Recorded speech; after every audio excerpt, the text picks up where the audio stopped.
You know, growing up, I had the worst teeth. I had cavities in every single tooth. I was always at the dentist. The only thing good about the dentist is they would give you a lollipop. And I really wish I would have known what I know now back then, because it could have saved me a lot of problems with my teeth.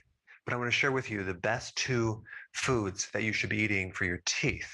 Now, you can skip forward to get right to those two foods, but I want to first talk about why you should consume these two foods. The first thing is vitamin A in relationship to your teeth and gums, okay? Vitamin A supports a lot of things, but it's especially important in the internal skin and mucous membranes of your body, especially the gums.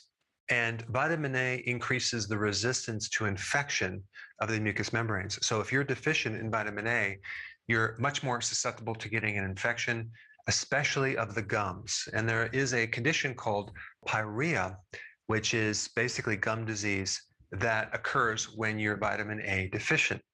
And so there's various degrees of gum problems. It starts out with inflammation of the gums called gingivitis, and then it can progress into something more serious called periodontitis, which involves more complications with the gums, redness, chronic halitosis, bad breath, infection, plaquing, things like that. One thing you should know about the plaque on your teeth, or tartar, that's not just bacteria. That is also candida, a type of fungus that can grow. So in your mouth, you have friendly bacteria and you have friendly yeast or fungus that keep everything in check. It's only when things get out of balance that you start developing an overgrowth of yeast and fungus and bacteria, and that can develop tartar and plaque. And the byproduct of those guys is acids that then create cavities. Now, of course, the thing that starts the whole thing is the fuel that you're feeding these pathogens, and that would be sugar. So people that have high sugar in the diet or carbohydrates have a lot more of the unfriendly bacteria in their mouth that create the cavities. And so this data between sugar and cavities was suppressed in the early 70s. There's some really interesting data I will share down below. So instead, they shifted their attention on saturated fats and away from sugar. But out of all the foods you should avoid for your teeth and gums, sugar is at the top of the list. So vitamin A is really, really important with your gums. Now, if you have periodontitis, okay, and you have enough vitamin C, you probably retain your teeth, okay, you're not going to lose your teeth, and you probably won't have as much bleeding. But if you actually combine a vitamin C deficiency, you'll tend to get loose teeth, or you'll lose a tooth and you'll have bleeding. So in scurvy, for example, which is a severe vitamin C deficiency, one indication of a vitamin C deficiency would be bleeding gums, because of what vitamin C does to your connective tissue. And it keeps the capillaries from leaking blood. So vitamin C is very important in keeping the connective tissue, especially of your gums, really nice and tight and strong, as well as building up your resistance to infection. So as you know, vitamin C is important in your immune system. Then we have vitamin B1. Now, the reason I'm bringing this up is because if you have a tooth that's hurting, you have like some nerve involvement, okay, neuritis. And vitamin B1 is the best remedy for any type of itis or inflammation of the nerve. So taking B1 can help a toothache. Now, of course, the underlying cause of that needs to be corrected, but at least can give you relief, as well as chewing on a clove, okay?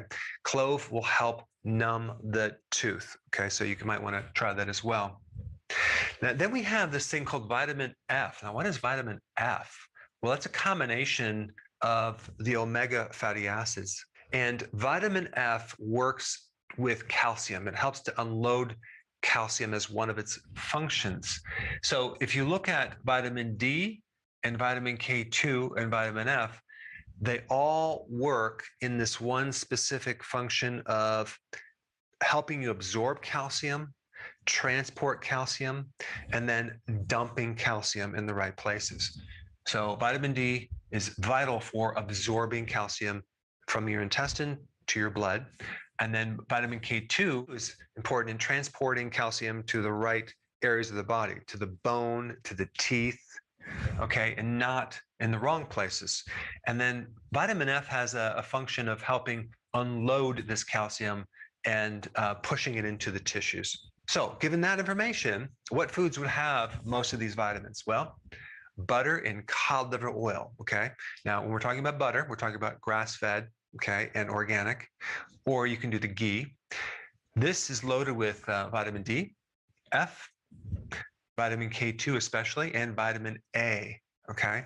And so all these are fat-soluble nutrients or vitamins. So butter is really good for the teeth and gums.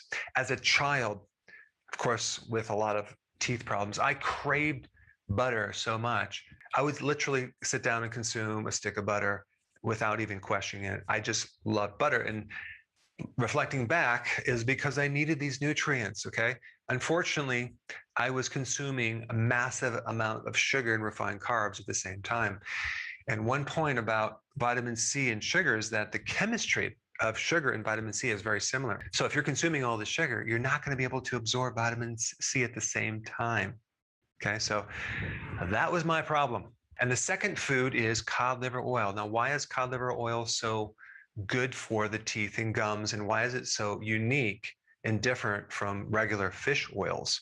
Okay, well, cod liver oil not only has the omega-3 fatty acids that other fish oils have, but it also has vitamin D and vitamin A, whereas other fish oils usually don't have vitamin D and vitamin A. So it has these two extra things that are very, very good for you. It's very difficult to get vitamin D from your foods, but cod liver oil has a really good amount of it. So with cod liver oil, you get these fat-soluble vitamins and this nutrient, which is, you can call it a vitamin, or you could just call it a essential fatty acid combination. Now, you could also do cod liver. You can buy this in a can. It's very fatty. It's actually quite delicious. I've recommended it. I will put a link down below. If you haven't tried it, you should try it. But it's a really good food. So it's actually, it comes in all the oil as well. But if you consume the whole thing, it's a bit too rich. So if you're going to consume it, you have like maybe half of it and then half the second day. But eat it up within 2 days, because if you leave it too long, it does get a little fishy, okay? Eggs also have a lot of these fat-soluble nutrients. And then greens, okay? And I'm talking about leafy greens. That's the vitamin C, but you also have my favorite, which is sauerkraut or even kimchi. That's a great source of vitamin C, as well as probiotics and vitamin K2. So sauerkraut is really, really good for your teeth and gums.